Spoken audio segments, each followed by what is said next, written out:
What specific problem does your proposed methodology address in the realm of knowledge distillation?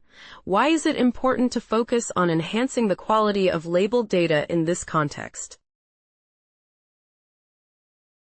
Our proposed methodology addresses the challenge of improving the performance of smaller student models in knowledge distillation by focusing on the use of high-quality labeled data. In the context of knowledge distillation, the quality of the labels significantly impacts the effectiveness of the student model's training, as traditional methods often rely on soft labels or logits from the teacher model, which can be computationally demanding. By utilizing task-specific synthetic data generated from the teacher model, we enhance the training data for the student models, allowing them to better approximate the teacher's performance while being smaller and more efficient. This focus on high-quality labeled data is crucial because it enables the student models to learn the reasoning abilities of the teacher model more effectively, leading to improved performance across various NLP tasks, as demonstrated in our empirical results. Ultimately, enhancing the quality of labeled data not only boosts the accuracy of the student models, but also reduces inference costs, making the deployment of LLMs more practical and efficient. Can you provide a detailed, step-by-step breakdown of how your proposed distillation method works, including any novel components or techniques that you have introduced? Our proposed distillation method involves several key steps and novel components aimed at enhancing the performance of smaller student models while leveraging the capabilities of the larger teacher model, LLMA3. 1-405b Instruct. First, we utilize response-based distillation, where the teacher model generates outputs based on task-specific prompts, specifically employing a two-step process, generating the teacher's outputs and then fine-tuning the student models, LLMA3. 1-8b and LLMA 3.1-70b. Using these outputs, we introduce task-specific synthetic data generation, where we engineer elaborate prompts, e.g., chain of density for summarization, to create high-quality synthetic datasets that are then used to train the student models. Additionally, we employ a simple vanilla prompt during the fine-tuning phase to ensure cost-effective inference, while still benefiting from the richer context provided by the elaborate prompts during data generation. This dual prompt approach allows us to embed the context of the more complex prompts into the student model's weights, enhancing its reasoning capabilities without incurring high inference costs. Finally, we emphasize the importance of using high-quality synthetic data and task-specific metrics for evaluation, which we believe are critical for achieving superior distillation performance and ensuring that the distilled models maintain alignment with human expectations. Could you illustrate your method with a simple example, walking us through the steps you would take to distill knowledge from your Llama-3.1-405b Instruct teacher model to a LLAMA 3.1-8b student model? To distill knowledge from the LLAMA 3.1-405b Instruct teacher model to the LLAMA 3.1-8b student model, we would follow a structured methodology. First, we would select a task-specific prompt template from our library Omega, such as a chain of density COD prompt for summarization. Next, we would use this prompt to generate high-quality synthetic data by running inference on the teacher model, which produces outputs that serve as labels for the training data. After generating the synthetic dataset, we would create a modified training dataset by substituting the original labels with these synthetic labels. Finally, we would fine-tune the LLAMA 3.1-8b student model using a simpler vanilla prompt template and the modified training dataset, allowing the student model to learn from the distilled knowledge while maintaining efficiency in inference.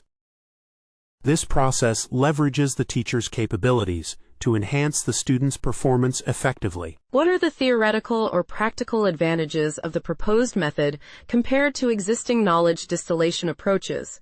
Can you quantify improvements in efficiency or performance?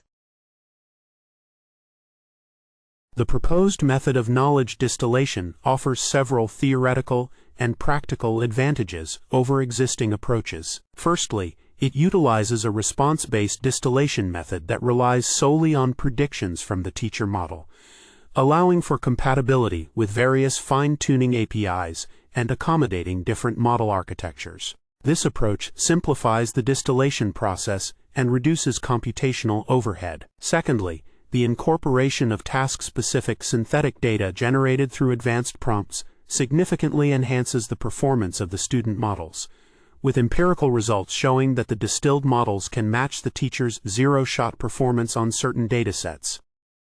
For instance, the distilled LLMA3 1-8B and LLMA3 1-70B models achieved over 2x and 18x cost reductions respectively compared to the 405B teacher model, while producing more entity-dense summaries.